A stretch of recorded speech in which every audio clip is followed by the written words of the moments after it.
Rubiño, abogado de Rubiño Abogados, y Esther Ramallo, intérprete de lengua de signos. Como veníamos anunciando desde el principio del confinamiento, os explicábamos que existía la posibilidad, en el caso de los arrendamientos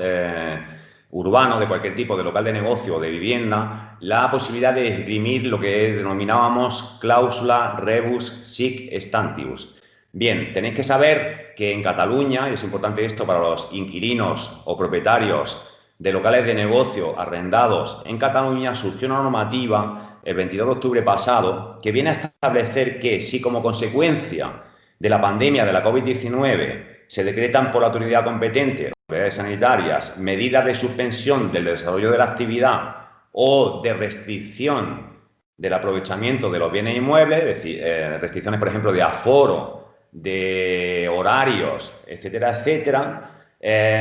todos aquellos contratos de arrendamiento que se suscribieron a partir del 1 de enero de 1995, la parte arrendataria, el inquilino, puede requerir al arrendador, al propietario, por burofax, dice la ley, por burofax o por cualquier otra forma fehaciente, para que se modifiquen las condiciones del contrato. Como quiera que no se llegue a un acuerdo, la ley sí que establece que el arrendador, si no hay acuerdo entre las partes en el plazo de un mes desde que se enviara el requerimiento por el inquilino puede obligar al arrendador a las siguientes medidas. En caso de suspensión de la actividad, la renta y las otras cantidades que deba pagar el inquilino deben reducirse al 50% respecto de las vigentes mientras dure la medida de suspensión. Es decir, todos aquellos locales que se vean obligados a cerrar y no tener actividad, el inquilino puede obligar al propietario, al arrendador, a que solamente le cobre el 50% de las rentas y cantidades asimiladas. En caso de restricción parcial, y estamos pensando, por ejemplo, en limitaciones de aforo o de horarios,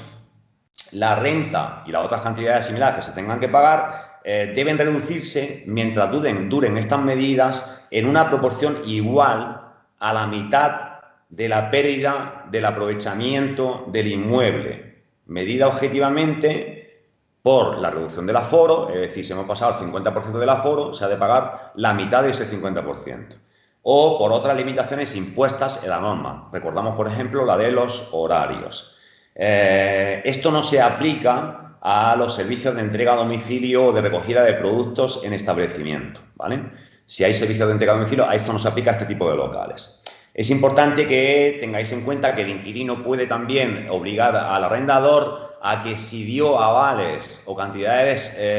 accesorias a la fianza, el arrendador se cobre de esas cantidades, aunque el inquilino tendrá un año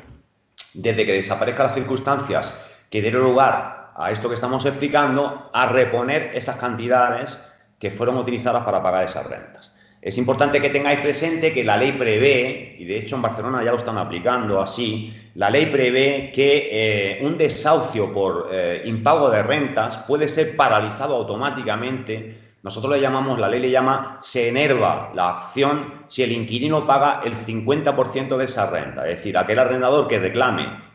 5.000, el inquilino podrá poner 2.500 euros en el juzgado y paralizará el desahucio. Tan es así que se prevé además que una de las causas de oposición a ese desahucio, y ya lo valorará el juez en cada caso concreto, es que el inquilino pueda acreditar que es imposible para él hacer frente al pago por imposibilidad manifiesta, por las circunstancias que ocurren en el caso concreto. En el caso de que las medidas se prolonguen más de 3 meses, en el transcurso de un año a contar desde la entrada en vigor de esta norma, que entró en vigor el 22 de octubre, como digo, 22 de octubre pasado, estamos hablando de Cataluña, solamente de Cataluña. La parte arrendataria puede optar, además, el inquilino puede optar además por desistir del contrato sin penalización alguna. Imaginemos que tenemos un contrato de 10 años, han pasado 5, pues no tiene por qué cumplir el resto del contrato. Puede, si durante 3 meses hay estas medidas de restricción o de suspensión de la actividad, puede resolver el contrato sin que tenga que pagar penalización alguna al arrendador. es importante que tengáis presente que siempre que colocando se prolongue esta medida durante 3 meses.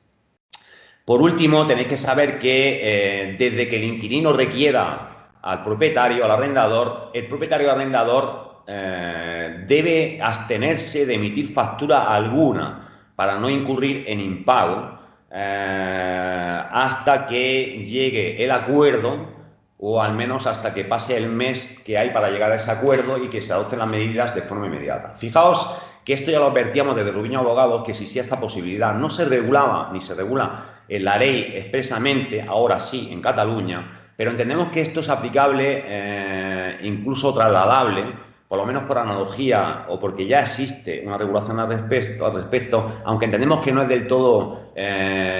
ambiciosa, o por lo menos todo lo que contempla la jurisprudencia al respecto, porque por jurisprudencia se podrían aplicar medidas incluso más, como decimos, más ambiciosas. Pero fijaos que esto, y llamamos la atención a los inquilinos y a los propietarios al respecto, esto se podía esgrimir ya antes y se puede esgrimir ahora. Por lo tanto, tener presente que ante situaciones extraordinarias como las que tenemos ahora, que llamábamos de fuerza mayor, los contratos de arrendamiento deben adecuarse, deben adaptarse a estas nuevas circunstancias, nos guste o no nos guste a los propietarios o a los inquilinos. Dicho todo esto, como siempre, si tenéis alguna duda, algún comentario, algo que sugerirnos, contactad con nosotros por las redes sociales y estaremos encantados de ayudarlos en la medida de nuestras posibilidades. Un fuerte abrazo para todos y para todas.